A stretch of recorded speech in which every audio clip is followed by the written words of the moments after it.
गुलामगिरी। ज्योतिराव फुले के विचारों और किताब की पृष्ठभूमि की कहानी। 19वीं सदी का भारत। यह वह समय था जब समाज में बहुत गहरी असमानताएं थी। किसी व्यक्ति का जन्म किस परिवार में हुआ है, किस व्यक्ति में हुआ है, इन बातों का असर उसके जीवन के अवसरों पर बहुत अधिक पड़ता था।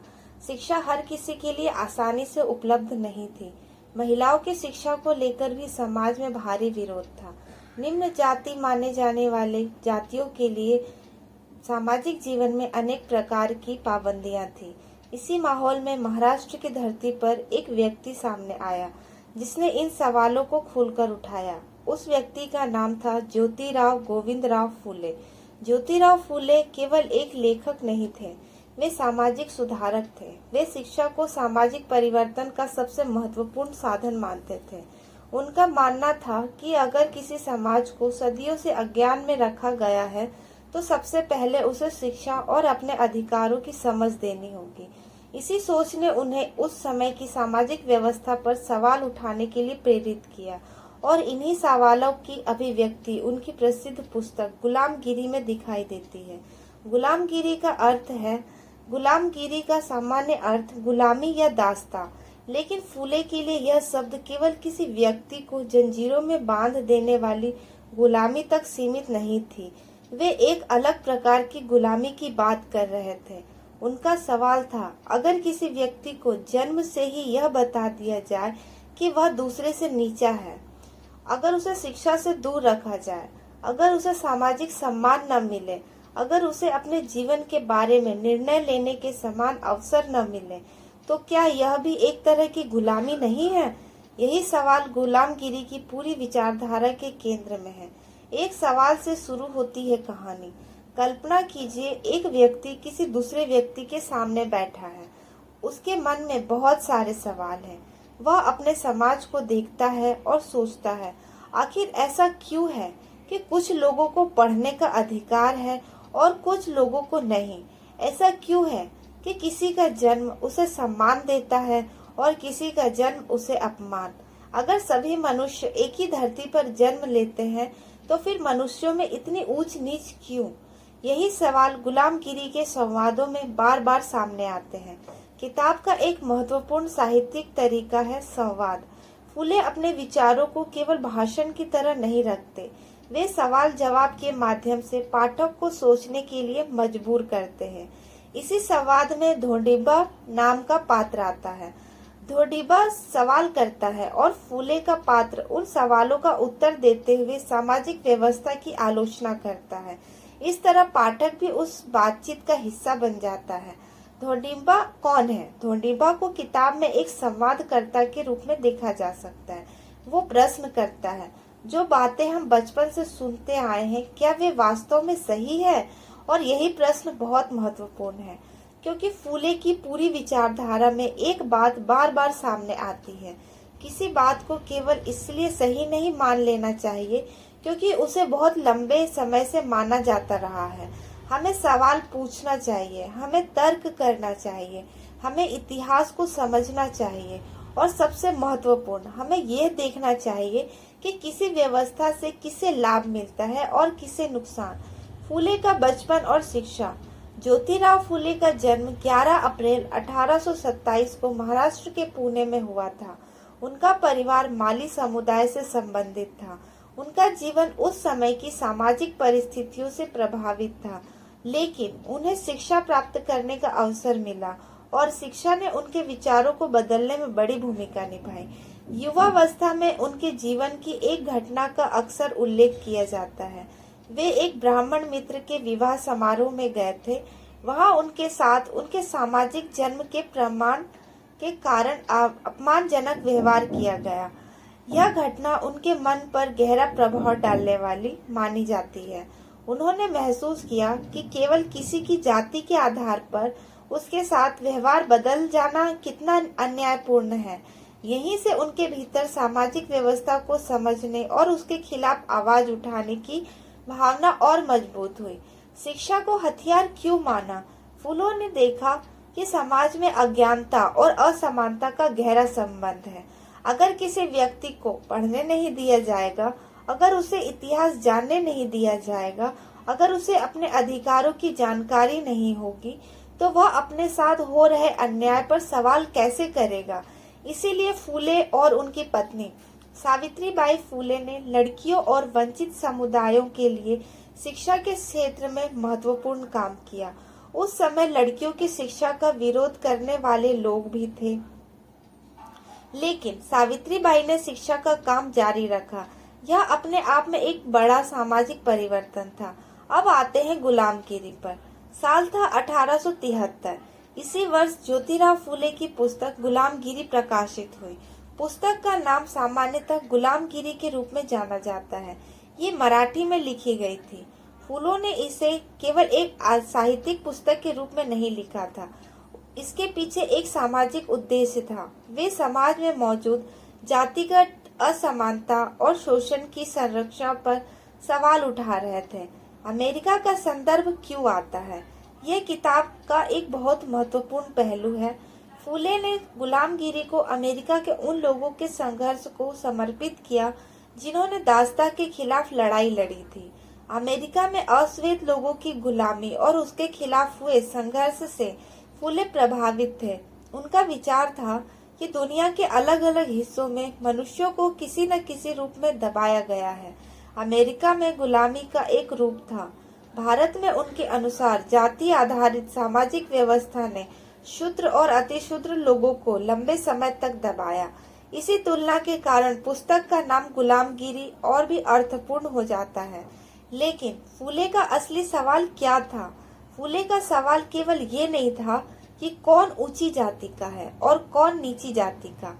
उनका बड़ा सवाल था, ये व्यवस्था बनी कैसे, किसने बनाई, किसे इसका फायदा मिला, किसे इसका नुकसान हुआ, और सबसे महत्वपूर्ण, क्या इसे बदला जा सकता है। यही प्रश्न को केवल इतिहास की किताब न मानकर एक सामाजिक विचार की किताब बना देता है। धोंडिबा फिर सवाल करता है। अब कल्पना कीजिए कि धोंडिबा फूले से पूछता है, अगर यह व्यवस्था इतनी पुरानी है तो क्या इसे बदलना संभव है? फूले का उत्तर विचार के रूप में यही दिशा दिखाता है। पुरानी होने से कोई व्यवस्था न्यायपूर्ण नहीं हो जाती।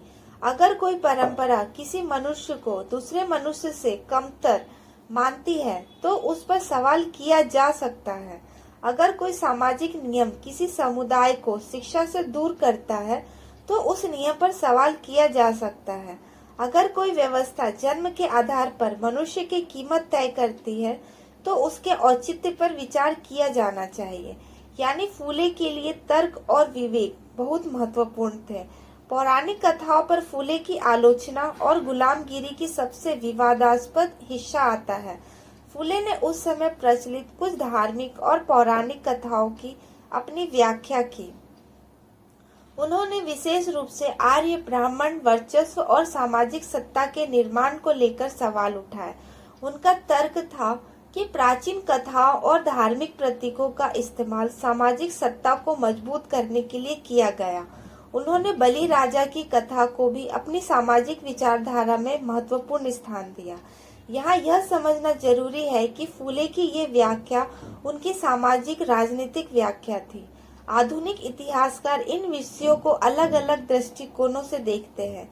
इसलिए गुलामगिरी को पढ़ते समय यह समझना जरूरी है कि ये केवल घटनाओं का निष्पक्ष इतिहास नहीं है, यह सामाजिक व्यवस्था की आलोचना करने वाली वैचारिक पुस्तक भी है।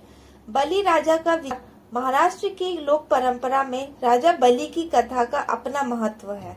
फूले ने बलि को एक ऐसे शासक के प्रतीक के रूप में देखा जो आम लोगों के हित से जुड़ा हुआ था। उनकी व्याख्या में बलि एक न्यायपूर्ण व्यवस्था का प्रतीक बन जाता है। इसके विपरीत वामन की कथा को फूले ने सत्ता संघर्ष के संदर्भ में समझाने का प्रयास किया। उनके लिए यह केवल धार्मिक कथा नहीं थी, वे इसके भीतर एक सामाजिक संघर्ष का प्रतीक देखते थे। एक तरफ समानता और लोक कल्याण की कल्पना, तो दूसरी तरफ सत्ता और वर्चस्व की व्यवस्था। यही कारण है कि बलि का उल्लेख फूले की विचारधारा में महत्वपूर्ण हो जाता है। फूले की दृष्टि में इतिहास, फूले का मानना था कि इतिहास को केवल शक्तिशाली लोगों की दृष्टि से नहीं देखा जाना चाहिए। वे पूछते हैं, अगर इतिहास में किसी समुदाय की आवाज नहीं है तो उसकी कहानी कौन बताएगा?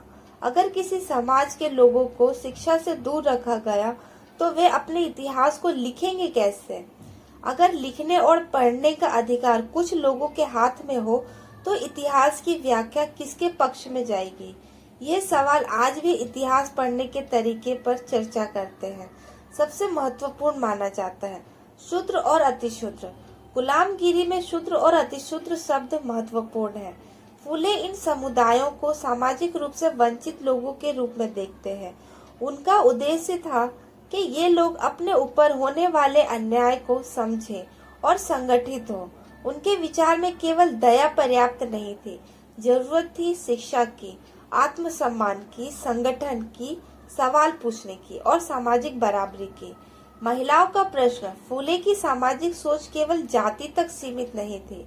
महिलाओं की शिक्षा और उनकी स्थिति भी उनके लिए महत्वपूर्ण थी। उनकी पत्नी सावित्रीबाई फूले ने लड़कियों की शिक्षा के लिए बहुत महत्वपूर्ण कार्य किए। उस समय समाज में महिलाओं की शिक्षा को लेकर अनेक रूढ़ियां थी। फूले दंपति ने उन रूढ़ियों को चुनौती दी। इसलिए जब हम गुलामगिरी और ज्योतिराव फूले के विचारों को समझते हैं तो शिक्षा और महिलाओं की स्थिति को अलग करके नहीं देख सकते।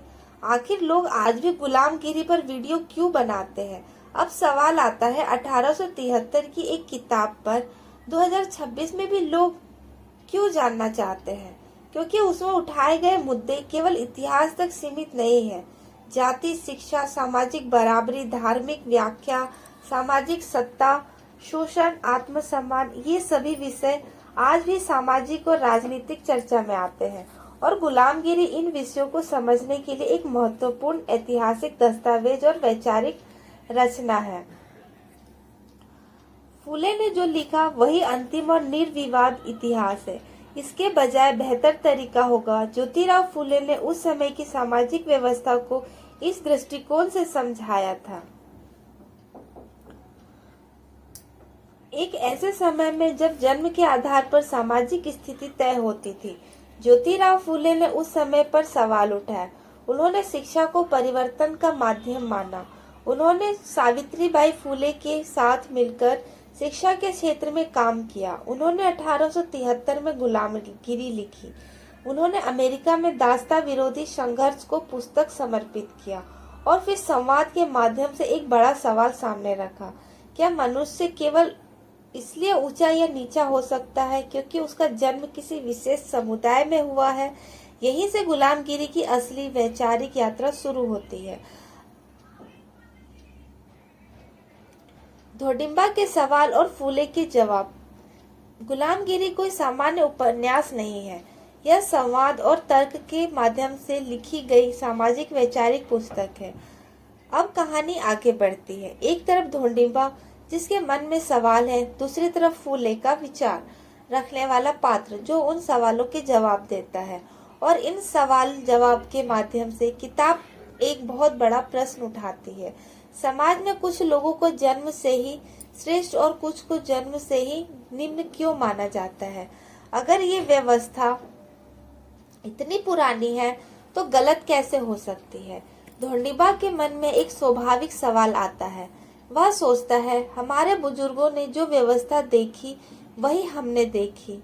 उससे इतनी पुरानी, उससे पहले भी लोग उसी व्यवस्था को मानते आए होंगे। अगर यह इतनी पुरानी है तो फिर इसमें गलती कैसे हो सकती है? यही फूले के विचार का एक महत्वपूर्ण हिस्सा सामने आता है। उनके अनुसार किसी चीज का पुराना होना उसके सही होने का प्रमाण नहीं है। अगर कोई प्रथा बहुत लंबे समय से चली आ रही है लेकिन उसे किसी मनुष्य के साथ अन्याय होता है तो उस प्रथा पर सवाल किया जा सकता है। यही सोच गुलामगिरी के मूल में दिखाई देती है। जन्म से श्रेष्ठता का सवाल। जब धोडिम्बा एक और सवाल करता है, मान लीजिए किसी व्यक्ति का जन्म एक विशेष जाति में हुआ है और दूसरे व्यक्ति का दूसरी जाति में, तो केवल जन्म के कारण पहला व्यक्ति दूसरे से श्रेष्ठ कैसे हो गया? यही सवाल फूले बार बार उठाते हैं। उनके विचार में मनुष्य की योग्यता उसके जन्म से नहीं बल्कि उसके कर्म, ज्ञान और मानवता से देखी जानी चाहिए। अगर कोई बच्चा गरीब परिवार में पैदा हुआ है तो इसका अर्थ ये नहीं कि वह बुद्धिमान नहीं हो सकता। अगर कोई बच्चा किसी वंचित समुदाय में पैदा हुआ है तो इसका अर्थ ये नहीं कि उसे शिक्षा से दूर रखा जाना चाहिए। और अगर कोई व्यक्ति किसी प्रतिष्ठित परिवार में पैदा हुआ है तो केवल जन्म उसे दूसरे का अधिकार नहीं दे देता। शिक्षा का सवाल। फूले के लिए शिक्षा सबसे महत्वपूर्ण हथियारों में से एक थी। क्यों? क्योंकि अशिक्षा व्यक्ति अपने अधिकारों को पहचानने में कठिनाई महसूस कर सकता है। उसे जो बताया जाएगा वह उसी को सच मान सकता है। लेकिन शिक्षा व्यक्ति को सवाल पूछना सिखाती है। वह पूछ सकता है, ऐसा क्यों? किसने तय किया? इसका प्रमाण क्या है? इससे किसे फायदा हो रहा है? यही सवाल किसी भी सामाजिक व्यवस्था को समझने की शुरुआत बनते हैं। इसीलिए फूले के आंदोलन में शिक्षा का विशेष महत्व था। सावित्रीबाई का संघर्ष ज्योतिराव फूले अकेले नहीं थे। उनकी पत्नी सावित्रीबाई फूले ने भी शिक्षा के क्षेत्र में ऐतिहासिक भूमिका निभाई। उस समय किसी महिला का स्कूल जाना ही कई लोगों को अस्वीकार्य लगता था और एक महिला का स्वयं पढ़ना तो उससे भी बड़ी बात थी। सावित्रीबाई जब लड़कियों को पढ़ाने जाती थी तब उन्हें विरोध और अपमान का सामना करना पड़ता था, लेकिन उन्होंने अपना काम जारी रखा। इसका महत्व इसलिए भी है क्योंकि फूले की सामाजिक क्रांति केवल पुरुषों यानी किसी एक समुदाय तक सीमित नहीं थी। वे समाज के उन वर्गों को शिक्षा देना चाहते थे जिन्हें लंबे समय तक शिक्षा से दूर रखा गया था। अब आता है गुलाम शब्द। फूले की किताब का नाम ही है गुलामगिरी, लेकिन यहाँ गुलाम शब्द का इस्तेमाल एक विशेष सामाजिक अर्थ में किया गया है। वे सवाल उठाते हैं कि अगर किसी समुदाय को लंबे समय तक सामाजिक रूप से दबाया जाए, उसके अधिकार सीमित किए जाए और उसे अपने ऊपर से पर माने जाने वाले वर्गों के अधीन रखा जाए, तो क्या यह भी गुलामी का एक रूप नहीं है? यही कारण है कि फूले ने भारतीय सामाजिक व्यवस्था की तुलना दासता की अवधारणा से की। उनकी नजर में यह केवल आर्थिक शोषण नहीं था, यह सामाजिक और मानसिक स्तर पर भी था। आर्य और मूल निवासियों की फूले की व्याख्या। अब किताब का एक सबसे महत्वपूर्ण और विवादास्पद हिस्सा सामने आता है। फूले ने भारतीय समाज के प्राचीन इतिहास की अपनी एक व्याख्या प्रस्तुत की। उनके अनुसार उन्होंने जिस सामाजिक संघर्ष को देखा उसे समझने के लिए उन्होंने आर्य आक्रमण, वर्चस्व और स्थानीय लोगों के बीच संघर्ष की अवधारणा का इस्तेमाल किया। उनकी व्याख्या में बाद में सत्ता और धार्मिक प्रभुत्व स्थापित करने वाली शक्तियों ने सामाजिक व्यवस्था को इस तरह बनाया कि स्थानीय और वंचित समुदाय अधीन हो गए। यहाँ एक जरूरी बात समझना चाहिए, यह फूले की ऐतिहासिक व्याख्या है। आज इतिहासकार प्राचीन भारत में आर्यों के आगमन, प्रवास और सामाजिक संरचना को लेकर अलग अलग सिद्धांत और प्रमाण प्रस्तुत करते हैं। फूले के अनुसार यही ऐतिहासिक रूप से ज्यादा जिम्मेदार तरीका है।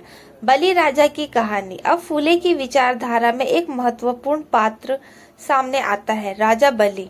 लोक परंपरा में एक शक्तिशाली और दानशील राजा के रूप में जाने जाते हैं, लेकिन फूले की व्याख्या में बलि एक पौराणिक पात्र नहीं रह जाते। वे उन्हें एक ऐसे लोकप्रिय और न्यायपूर्ण शासन के प्रतीक के रूप में देखते हैं जिसमें सामान्य लोगों का हित महत्वपूर्ण था। फूले की व्याख्या में बलि और वामन की कथा को एक बड़े सामाजिक संघर्ष के प्रतीक के रूप में देखा जाता है। उनके लिए यह संघर्ष केवल देवता और राजा की कहानी नहीं थी, वे इसके पीछे सत्ता और सामाजिक वर्चस्व का प्रश्न देखते थे। वामन की कथा को फूले कैसे देखते हैं? प्रचलित कथा के अनुसार राजा बलि अत्यंत शक्तिशाली और दानी राजा थे। वामन के रूप में विष्णु उनके पास आए और 3 पग भूमि मांगी। बलि ने वचन दे दिया।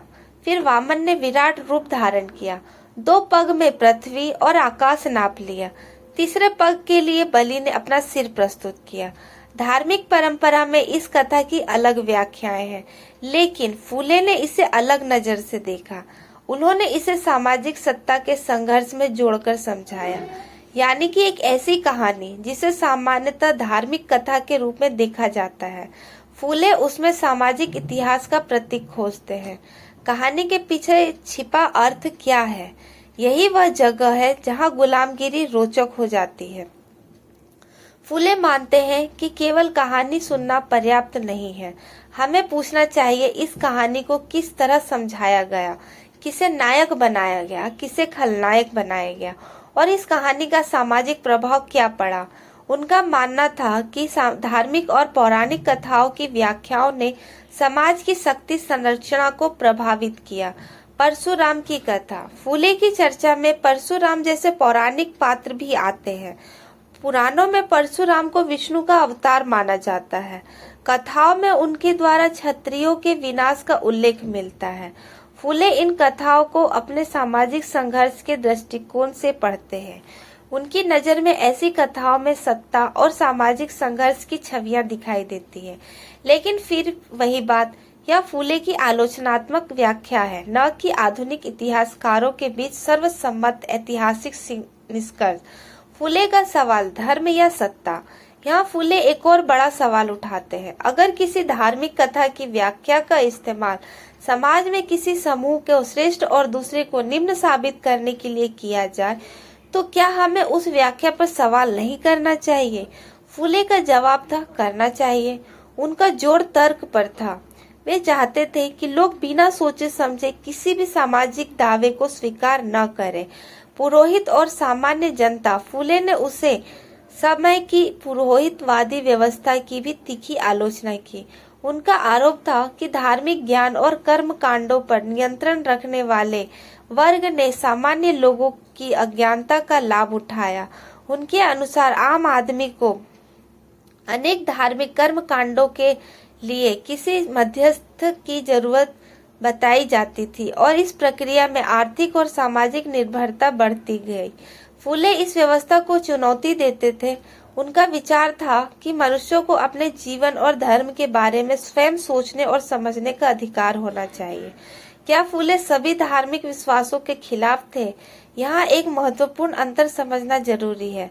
फुले की आलोचना को केवल धर्म के खिलाफ कह देना सही नहीं होगा। उनकी मुख्य आलोचना उन सामाजिक और धार्मिक व्यवस्थाओं से थी जिन्हें वे असमानता और शोषण को बनाए रखने वाला मानते थे। उनका संघर्ष सामाजिक बराबरी और मानव सम्मान के लिए था। वे चाहते थे कि किसी मनुष्य को जन्म के आधार पर नीचा न माना जाए। धोंडिम्बा फिर सवाल करता है, पूछता है, अगर लोग सदियों से इन बातों को मानते आए हैं तो क्या आम आदमी को इन पर सवाल करने का अधिकार है?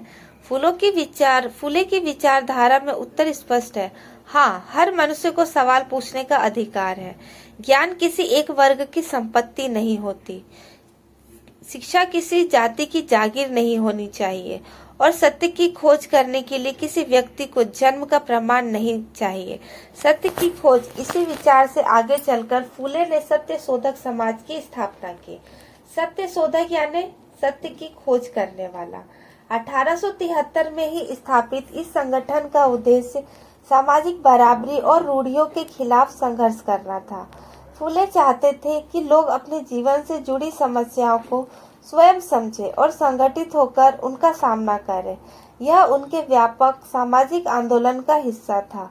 गुलामगिरी का सबसे बड़ा संदेश, अगर इस पूरी पुस्तक को बहुत सरल भाषा में समझना हो तो मनुष्य को छोटा मत समझो। जन्म के आधार पर किसी की कीमत तय मत करो। शिक्षा पर किसी एक वर्ग का अधिकार मत मानो। परंपरा को केवल इसलिए मत मानो क्योंकि वह पुरानी है। हर सामाजिक व्यवस्था से सवाल करो, क्या इससे सभी मनुष्यों को समान सम्मान मिल रहा है? अगर नहीं तो उसे बदलने की जरूरत हो सकती है। लेकिन कहानी अभी खत्म नहीं हुई। अब तक हमने देखा कि फुले किस तरह जाति, शिक्षा और सामाजिक सत्ता के सवाल उठाते हैं, लेकिन गुलामगिरी का अगला हिस्सा और ज्यादा महत्वपूर्ण हो जाता है, क्योंकि अब चर्चा केवल ये नहीं रहती कि कौन ऊंचा और कौन नीचा, बल्कि सवाल आता है यह व्यवस्था लोगों के रोजमर्रा के जीवन को कैसे प्रभावित करती है। गरीब, किसान, मजदूर, शूद्र, अतिशूद्र, इन सब की स्थिति क्या थी और फुले के अनुसार उनके शोषण की जड़ कहाँ थी। यहीं से कहानी आगे बढ़ती है। भाग 2 में हम किसान श्रम, सामाजिक शोषण, धार्मिक कर्म कांड और फुले के उस तर्क को समझेंगे जिसमें वे बताते हैं कि केवल गरीबी नहीं बल्कि सामाजिक व्यवस्था भी व्यक्ति की स्थिति को प्रभावित करती है। अगर कहानी अच्छी लगी हो तो हमारी कहानी को लाइक करें, चैनल को सब्सक्राइब करें और कमेंट में ज़रूर लिखें नेक्स्ट पार्ट। धन्यवाद।